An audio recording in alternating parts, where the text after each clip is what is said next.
ಶಿರಸಿ ಸಿದ್ದಾಪುರ ವಿಧಾನಸಭಾ ಕ್ಷೇತ್ರದ ಜಿಎಸ್ಟಿ ಉಳಿಕೆ ಉತ್ಸವ ವಿಚಾರ ಸಂಕಿರಣವನ್ನು ಬಿಜೆಪಿ ಜಿಲ್ಲಾಧ್ಯಕ್ಷ ಎನ್ಎಸ್ ಹೆಗಡೆ ಅವರ ಅಧ್ಯಕ್ಷತೆಯಲ್ಲಿ ಎಪಿಎಂಸಿ ಪ್ರಾಂಗಣದ ಪೂಗ ಭವನದಲ್ಲಿ ಸೋಮವಾರ ನಡೆಯಿತು. ಭಾರತ ಮಾತೆಗೆ ಪುಷ್ಪಾರ್ಚನೆ ಸಲ್ಲಿಸಿ ಮಾತನಾಡಿದ ಸಂಸದ ವಿಶ್ವೇಶ್ವರ ಹೆಗಡೆ ಕಾಗೇರಿ ಅವರು, ಜನರಿಂದ ಆಯ್ಕೆಯಾದ ಪ್ರಧಾನಮಂತ್ರಿ ನರೇಂದ್ರ ಮೋದಿ ಅವರ ನೇತೃತ್ವದ ಕೇಂದ್ರ ಸರ್ಕಾರ ಕಳೆದ 11 ವರ್ಷದಲ್ಲಿ ಹಲವಾರು ಮಹತ್ವದ ಯೋಜನೆಗಳನ್ನು ಈ ದೇಶದ ಜನರಿಗೆ ನೀಡಿದ್ದಾರೆ. ಅಲ್ಲದೆ ದೇಶದಲ್ಲಿ ಜಿಎಸ್ಟಿ ತೆರಿಗೆ ನೀತಿ ತಂದು ಅದರಲ್ಲಿ ಆಯಾ ಕಾಲಕ್ಕೆ ಪರಿವರ್ತನೆ ತರುವುದರ ಮೂಲಕ ಜಿಎಸ್ಟಿಯನ್ನು ಸಡಿಲಿಸಿದ್ದಾರೆ. ಅಲ್ಲದೆ ಸಾಮಾನ್ಯ ಜನರಿಗೆ ಔಷಧಿಗಳಿಗೆ 0% ಜಿಎಸ್ಟಿ ಮಾಡಿದ್ದಾರೆ. ಜಿಎಸ್ಟಿ ಸ್ಲ್ಯಾಬ್ಗಳನ್ನು ಕಡಿಮೆ ಮಾಡಿ ಮಧ್ಯಮ ವರ್ಗದವರು, ಬಡವರು ಸೇರಿದಂತೆ ಎಲ್ಲಾ ವರ್ಗದವರ ಕೊಳ್ಳುವ ಶಕ್ತಿಯನ್ನು ಹೆಚ್ಚಿಸಿ, ಅದರ ಜೊತೆಗೆ ಉತ್ಪಾದಕರ ಉತ್ಪಾದನೆ ಹೆಚ್ಚಿಸಿ ದೇಶದ ಆರ್ಥಿಕತೆಗೆ ಶಕ್ತಿ ತುಂಬುವ ಉದ್ದೇಶವಾಗಿದ್ದರಿಂದ ಜಿಎಸ್ಟಿ ಉಳಿಸಿದ ಸಂಭ್ರಮವನ್ನು ಇಂದು ಆಚರಿಸುತ್ತಿದ್ದೇವೆ ಎಂದರು.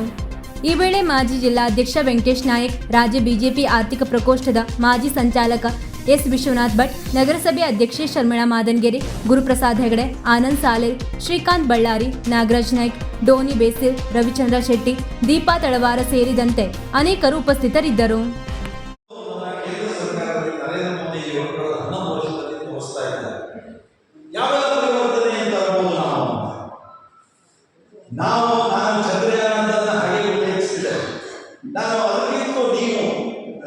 ನೀವು ಯೋಚಿಸಬೇಕಾಗುತ್ತೆ. ಪ್ರಜಾಪ್ರಭುತ್ವದಲ್ಲಿ ಆ ಸಾಮಾನ್ಯ ಕಷ್ಟದಲ್ಲಿರುವಂತಹ ಪ್ರಜೆ ಇದ್ದಾನಲ್ಲ, ಅವನಿಗೆ ನ್ಯಾಯ ಕೊಡಿಸಬೇಕು ಅನ್ನೋದು ಪ್ರಜಾಪ್ರಭುತ್ವದ ದೊಡ್ಡ ಒಂದು ಶಕ್ತಿ.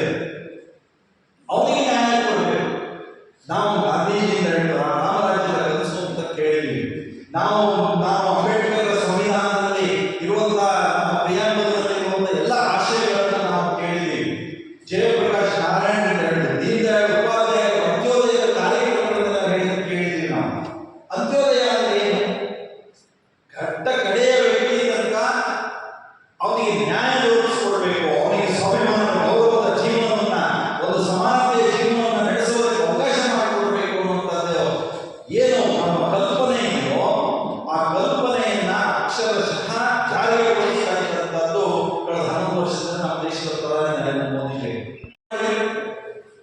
ಕುಡಿಯೋ ನೀರು ಕೊಟ್ವಿ ಮನೆ ಮನೆಗೆ, ಯಾರಿಗೆ ನೀರು ಬೆಳೆದಿಲ್ಲ ಬೆಳೆ ಕೊಟ್ವಿ, ಯಾರಿಗೆ ಮನೆ ಇಲ್ಲ ಮನೆ ಕೊಟ್ವಿ, ಬ್ಯಾಂಕ್ ಖಾತೆ ಯಾರಿಗಿಲ್ಲ ಬ್ಯಾಂಕ್ ಖಾತೆ ಕೊಟ್ವಿ, ಆರೋಗ್ಯಕ್ಕೆ ಶಿಕ್ಷಣಕ್ಕೆ ನಾವು ಪ್ರಧಾನಮಂತ್ರಿ ನಮ್ದು ಆಯುಷ್ಮಾನ್ ಭಾರತನೋ, ರೈತರಿಗೆ ಕಿಸಾನ್ ಸನ್ಮಾನ್ ಯೋಜನೆನೋ ಕೊಟ್ವಿ, ಉಜ್ವಲ್ ಗ್ಯಾಸ್ ಯೋಜನೆ ಕೊಟ್ವಿ. ನಾನು ಹೀಗೆ ಹೇಳ್ತಾ ಹೋದ್ರೆ ಮುಗಿದಿರುವಷ್ಟು ಯೋಜನೆಗಳ ಪಟ್ಟಿ ನಮ್ಮ ಹತ್ರ ಇದೆ. ಇದೆಲ್ಲದಕ್ಕೂ ಯಾರಿಗೆ ಲಾಭ ಆಗಿದೆ? ಸಾಮಾನ್ಯರಿಗೆ 5 ಉಚಿತವಾಗಿ ಅಕ್ಕಿ ಕೊಟ್ಟಿರೋದು ಒಂದು. ನಾನು ಹೀಗೆ ಹೇಳ್ತಾ ಹೋದ ಉದ್ದನೆಯ ಪಟ್ಟಿ ಬಡವರಿಗೆ ಅನುಕೂಲ ಆಗಬೇಕು. ಹಾಗಾಗಿ ದೇಶದಲ್ಲಿ ಬಡವರ ರೇಖೆಯಿಂದ ನೀರು ತಾವು ಎಲ್ಲರಂತೆ ಆಗಬೇಕು ಅಂತ ಬಯಸ್ತಿರೋ ಸಂಖ್ಯೆ ದಿನದಿಂದ ದಿನಕ್ಕೆ ಹೆಚ್ಚಾಗ್ತಾ ಇದೆ. ಈಗಾಗಲೇ ಸುಮಾರು 25 ಕೋಟಿಗಿಂತ ಹೆಚ್ಚು ಜನ ಬಡವರ ರೇಖೆಯನ್ನು ಮೀರಿ ಅವರು ತಮ್ಮ ಜೀವನದ ಯಶಸ್ಸನ್ನು ಗಳಿಸಿಕೊಳ್ತಿದ್ದಾರೆ. ಭಾರತ ಎಲ್ಲರನ್ನೂ ನಾವು ಸಮಾನವಾಗಿ ನೋಡಿರೋರು, ಈಗೇನು ನೋಡ್ತಿದ್ದೀವಿ ಅಂತ ನಮ್ಮ DNA ಗ್ರಹವೇ ಅಲ್ಲಿದೆ. ಮತ್ತೆ ಅದೇ ಇವತ್ತು ಮತ್ತೆ ಅವರು ಬೇರೆ ಇವರು ಬೇರೆ ಯಾವ ತಾರತಮ್ಯ ಬೇರೆ ಮಾಡದೆ ಎಲ್ಲರೂ ಒಂದು ನಾವು ಸಮಕ್ಕೆ ಸಾಧಕ ವಿಕಾಸ.